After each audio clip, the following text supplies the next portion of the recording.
नमस्कार। कभी सोचा है कि जवानी की असली कीमत क्या है? और कहीं ऐसा तो नहीं कि हम इसे अनजाने में यूं ही गवा रहे हैं? आज हम आचार्य प्रशांत के एक बहुत ही शक्तिशाली संदेश को समझेंगे, जो बिल्कुल इसी सवाल की गहराई में जाता है। तो आइए इसे समझने की कोशिश करते हैं। इस पूरे संदेश की शुरुआत ही एक बहुत दमदार लाइन से होती है। जवानी ही वो समय है, मतलब ये वो दौर है जो एक बार गया तो फिर कभी लौटकर नहीं आता। पूरी तरह से संभावनाओं और एनर्जी से भरा हुआ, पर उतना ही कह सकते हैं कि हाथ से फिसल जाने वाला। और यही बात आज की हमारी पूरी चर्चा के केंद्र में रहेगी। तो सवाल उठता है कि भाई आखिर जवानी के इस दौर में ऐसा क्या खास है? चलिए सबसे पहले यही समझते हैं कि आचार्य प्रशांत इसे जीवन का सबसे अनमोल दौर क्यों मानते हैं। देखिए, जवानी अपने साथ तीन बहुत ही कीमती मौके लेकर आती है। एक तो ये कि इसी वक्त में अपने शरीर को जीवन भर के लिए फौलाद जैसा मजबूत बनाया जा सकता है। दूसरी चीज है वो गजब की एनर्जी, एक अनोखी ऊर्जा जो इस उम्र के बाद सच में फिर कभी नहीं मिलती। और हाँ, तीसरा मौका है दुनिया को, देश को अपनी आंखों से देखने का, उसे घूमने और समझने का।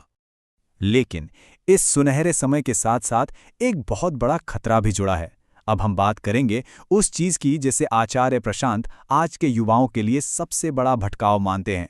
वो इसके लिए एक शब्द इस्तेमाल करते हैं, गुलाबी व्हाट्सएप। अब ये मत सोचिए कि ये किसी ऐप का नाम है, नहीं, ये तो एक प्रतीक है उन तमाम फालतू की ऑनलाइन बातों का, उस सोशल मीडिया के जाल का जो हमारा कीमती समय और एनर्जी दोनों खा रहा है। ये एक ऐसी दुनिया है जो देखने में तो बहुत बड़ी लगती है, पर असल में वो कहते हैं ये इंसान को बहुत छोटा बना देती है। और ये जो भटकाव है ना, ये एक खतरनाक ढलान जैसा है। जानते हैं कैसे? इसकी शुरुआत होती है बड़ी मामूली सी बातों से, जैसे हेलो, हाय, स्वीटू। फिर बात पहुंचती है कुछ अपनी फोटोज भेज देना तक। और इसका अंत बहुत खतरनाक हो सकता है। ब्रेकअप के बाद उन्हीं तस्वीरों के गलत इस्तेमाल का जो खतरा होता है वो बहुत बड़ा है। तो सवाल ये है कि इस भटकाव से बचा कैसे जाएं? क्या कोई रास्ता है? चलिए अब देखते हैं कि आचार्य प्रशांत इसका क्या समाधान बताते हैं। वो एक सार्थक और ऊंचे काम के रास्ते की बात करते हैं। तो यहां पर ना दो रास्ते बिल्कुल साफ साफ दिखते हैं। एक तरफ है जहां सारी एनर्जी आशिकी और इसी तरह के भटकाव में बर्बाद हो जाती है, और दूसरी तरफ है एक सार्थक जीवन का रास्ता। मतलब किताबों से ज्ञान लो, कसरत करके शरीर को मजबूत बनाओ और कोई ऊंचा काम करो जिससे मन को शांति मिले। अब ये ऊंचा काम कुछ भी हो सकता है, खुद को बेहतर बनाना, कोई नई स्किल सीखना, या कोई ऐसा लक्ष्य बना लेना जो सिर्फ अपने तक ही सीमित ना हो। असल सवाल तो यही है कि कोई अपनी एनर्जी को लगाना कहाँ चाहता है।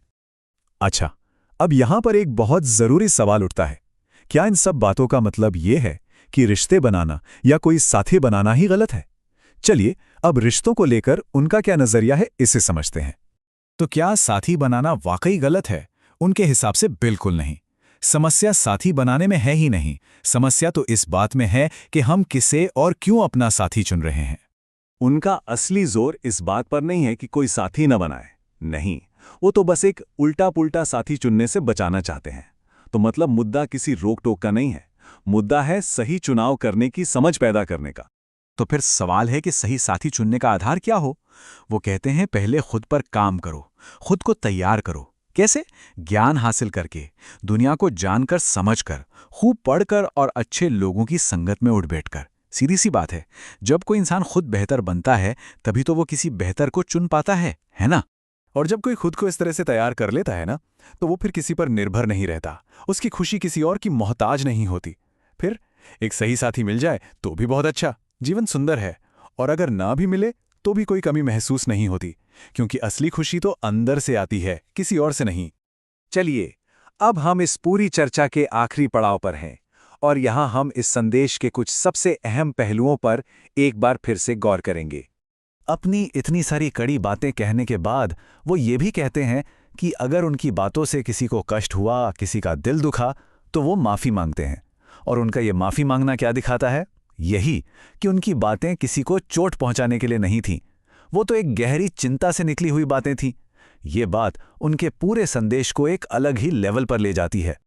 और आखिर में ये पूरी बातचीत एक बहुत बड़ा सवाल हमारे सामने छोड़कर जाती है, जवानी की इस बेशकीमती ऊर्जा का सबसे अच्छा इस्तेमाल आखिर है क्या? और ये एक ऐसा सवाल है जिसका जवाब हम में से हर एक को खुद अपने लिए ही खोजना होगा।